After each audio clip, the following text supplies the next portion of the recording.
Assalamualaikum warahmatullahi wabarakatuh. Perkenalkan, saya Mulyadi. Saya akan mempresentasikan aplikasi yang telah kami kembangkan, yaitu Netiver, sebuah aplikasi klasterisasi toksitasi media sosial Indonesia. Nah, aplikasi ini dibuat untuk mengelompokkan komentar media sosial yang berdasarkan kemiripan topik yang menggunakan algoritma K-means sebagai metode dasar. Kemudian dibandingkan dengan PSO K-means sebagai metode optimasi. Nah, pada tujuan utama itu aplikasi ini adalah mengetahui apakah optimasi menggunakan particle swarm atau optimization particle swarm optimization yang mampu menghasilkan kualitas cluster yang lebih baik yang dibandingkan K-means standar. Nah, di halaman pertama itu pada tampilan awalnya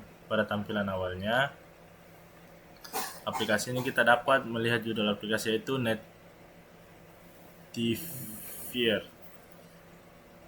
Yang di bawah judul terdapat sebuah penjelasan singkat bahwa aplikasi ini digunakan untuk melakukan analisis klasterisasi komentar toksik yang menggunakan dua metode, yaitu K-means sebagai baseline dan PSO K-means sebagai metode optimasi. Di sisi kiri terdapat panel konfigurasi. Panel ini juga digunakan untuk menentukan parameter sebelum proses analisis dijalankan. Nah, terus ada pula yang dimana itu proses eksekusi. Yang di proses eksekusi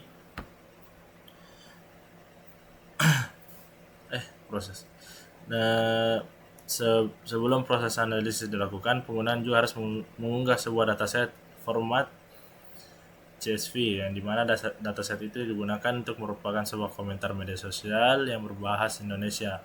Apabila pengguna tidak menggunakan dataset, sistem juga dapat menggunakan dataset lokal yang mampu atau maupun dataset simulasi sebagai cadangan. Nah, setelah dataset berhasil dimuat, sistem secara otomatis mendeteksi sebuah kolom pengguna yang tidak perlu melakukan pengantaran secara manual. Nah, terus ada juga parameter konfigurasi. Masih pada panel ini sebelah kiri terdapat sebuah parameter yang dapat diubah. Parameter itu pertama adalah jumlah cluster atau nilai K. Nah, terus parameter berikutnya adalah jumlah partikel PSO. Yang semakin banyak partikel, maka ruang pencarian juga semakin luas. Namun, komputasi juga akan meningkat. Terus ada pula terdapat maksimum iterasi PSO, yang dimana parameter ini menentukan beberapa hal proses optimasi yang dilakukan sebelum menghasilkan centroid terbaik. Terus ada juga di proses tab data ikhtisar. Nah, selanjutnya masuk ke data ikhtisar. Pada bagian ini sistem menampilkan seluruh data mentah yang diunggah. Setiap komentar memiliki beberapa atribut seperti komentar asli, sumber media sosial, serta indikator kategori toxicity seperti pornografi, sara, radikalisme, maupun pencemaran nama baik. Terus ada pula tahap ini bertujuan untuk memastikan bahwa dataset telah berhasil dibaca dengan benar sebelum proses lebih lanjut. Terus ada juga proses eksekusi yang pada samping ikhtisar. Nah, berikut saya membuka pada tab ini proses dan eksekusi. Pada halaman ini tersedia sebuah tombol jalan analisis pemodelan. Ketika kita menggunakan tombol, sistem akan menjalankan seluruh pipeline secara otomatis. Nah, tahap ini juga pertama adalah processing text. Processing text juga itu pada proses ini komentar ini dibersihkan oleh beberapa langkah yang mengubah huruf menjadi kecil, yang menghapus URL, mention, hashtag, karakter khusus stop word, kemudian dilakukan stemming yang menggunakan sastrawi. Nah, setelah proses selesai, sistem akan melakukan ekstraksi fitur yang menggunakan TF-IDV.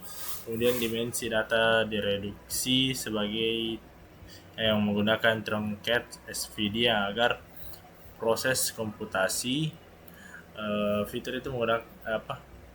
agar proses komputasi menjadi lebih cepat dan efisien. Nah, pada selanjutnya ada sistem yang menjalankan dua algoritma secara bersamaan. Eh,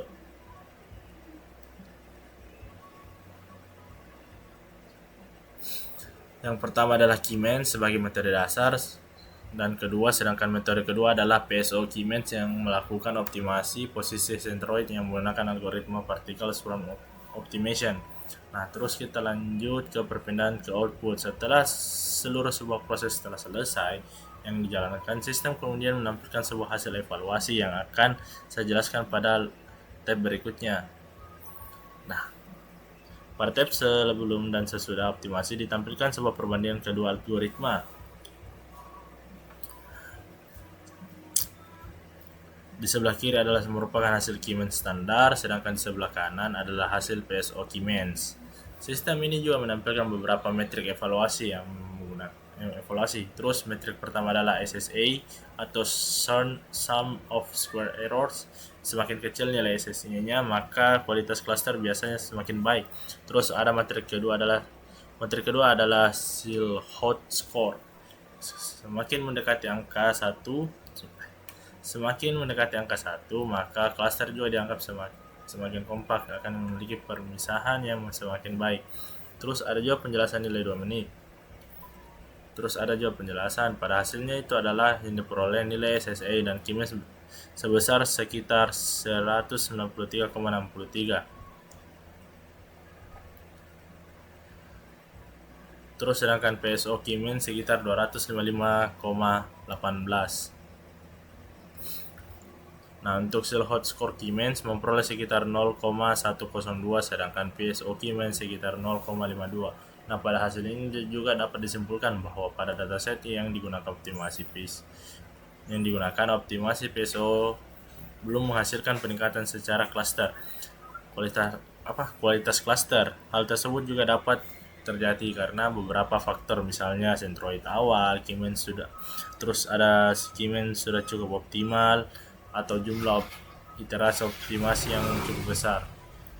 Nah, di bawahnya juga terdapat sebuah tabel komparasi lengkap yang dimana SSI dan Silhouette Score itu sistem menghitung dua metrik tambahan, yaitu Adjusted Trend Index atau ARI serta Normalized Mutual Information atau NMI.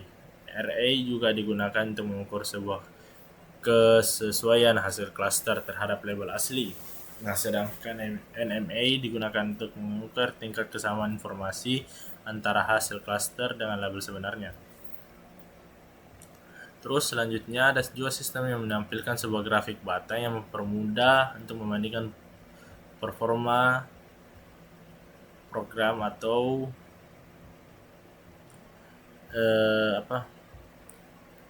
performa kedua algoritma. Selain grafik, aplikasi secara otomatis juga memberikan interpretasi hasil.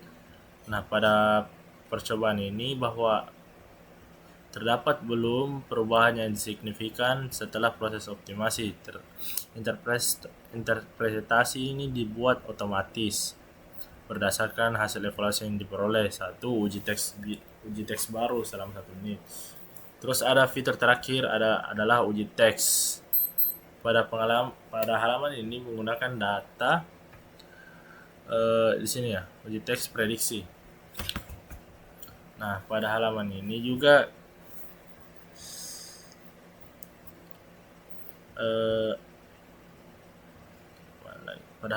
pengguna dapat memasukkan sebuah teks atau komentar baru. Komentar yang tersebut akan melalui proses processing yang sama seperti data pelatihan. Selanjutnya, komentar juga diubah menjadi representasi TF dan IDV dan diprediksi menggunakan model Keymeans maupun PSO Keymeans. Nah, hasil akhirnya itu menunjukkan bahwa komentar tersebut ke dalam klaster tertentu. Nah, selain itu juga sistem juga menampilkan beberapa contoh komentar lain yang berbeda pada klaster yang sama, sehingga pengguna juga dapat melakukan atau memahami karakteristik klaster tersebut. Sekian dari saya. Assalamualaikum warahmatullahi wabarakatuh. Oke, di sini gambar pada programnya. Oke, di sini ada kita mengimport library. library di sini ya, library. Nah, di sini pada ini bagian program awal di sini ada yang saya pakai menggunakan bahasa pemrograman Python yang dibutuhkan untuk membangun aplikasi. Nah, kemudian ada library Streamlit yang digunakan sebagai framework untuk membangun tampilan antar aplikasi. Nah, kemudian ada selanjutnya library NumPy yang digunakan untuk mengolah dataset. Kemudian ada untuk processingnya itu saya menggunakan library RA dan library regular expression, kemudian Strawi sebagai progress stopwatch Indonesia. Nah, kemudian saya juga gunakan skitchlearn untuk melakukan ekstensi fitur menggunakan TF-ID edukasi. Dimensi menggunakan Transwi SVD serta algoritma K-means. Nah, kemudian saya juga menggunakan beberapa library seperti salt score, evaluasi seperti salt score, and adjust round index, dan normalis mutual information untuk mengukur kualitas hasil cluster. Nah, kemudian kita load datasetnya. Nah, di sini kita load datasetnya. Nah, setelah library diimport, program proses pembacaan dataset. Pada bagian ini yang membuat fitur upload file menggunakan Streamlit. Nah, penggunaan Anda memilih dataset format seperti CS. Ya, ini di CSV datasetnya. Sudah juga saya kelola di sini. Saya sudah tes datasetnya di sini saya tes datasetnya di PNB. Datasetnya normal. Nah, kemudian saya unggah datasetnya di sini. Nah, kemudian di processing. Nah, pada bagian processing ini tahapan berikut adalah processing akan diproses melalui beberapa tahap. Pertama, dilakukan case folding, yaitu mengubah seluruh huruf menjadi huruf kecil. Nah, selanjutnya pemrograman menghapus URL, mention hashtag, angka, dan simbol menggunakan regular expression.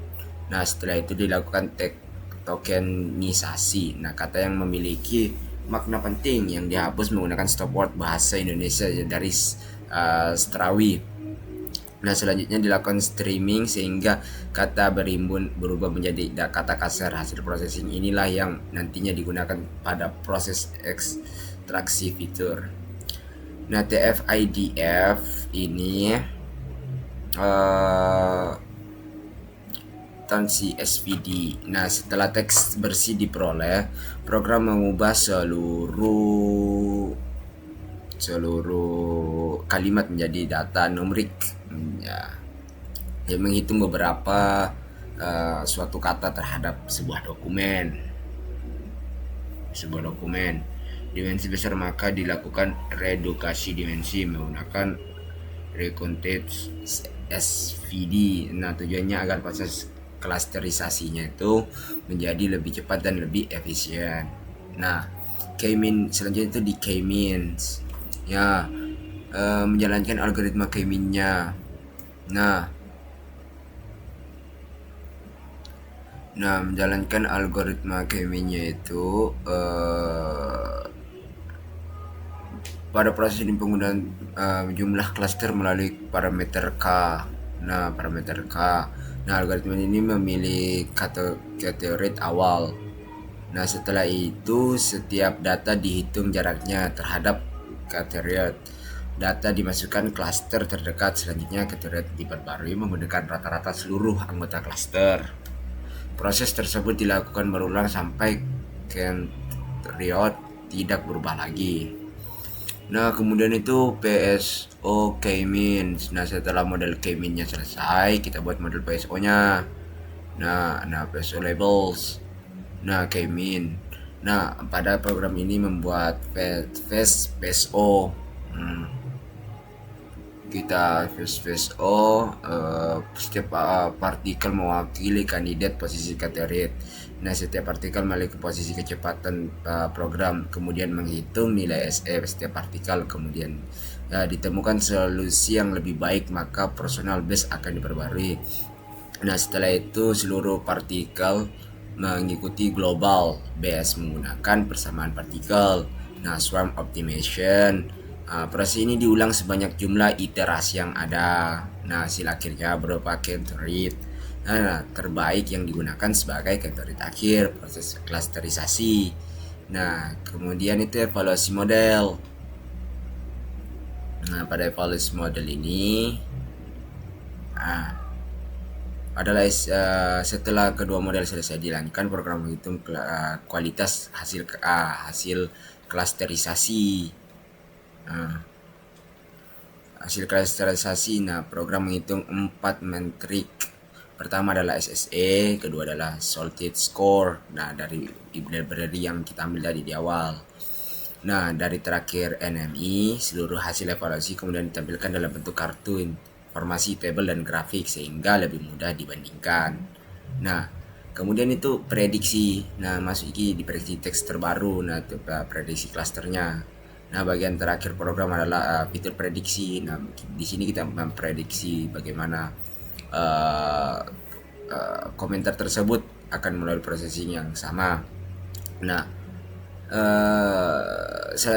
kemudian diubah ke TF dan IDF, kemudian direduksi menggunakan struktur SPD. Nah setelah itu diprediksi menggunakan model K-means maupun PSO K-means. Nah kemudian program menampilkan klaster hasil prediksi beserta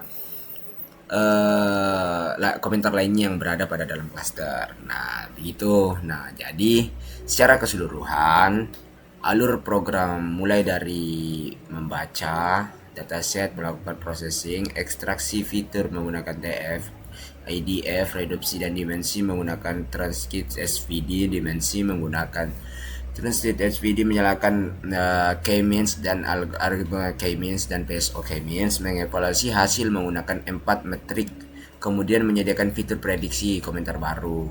Nah sekian dari saya.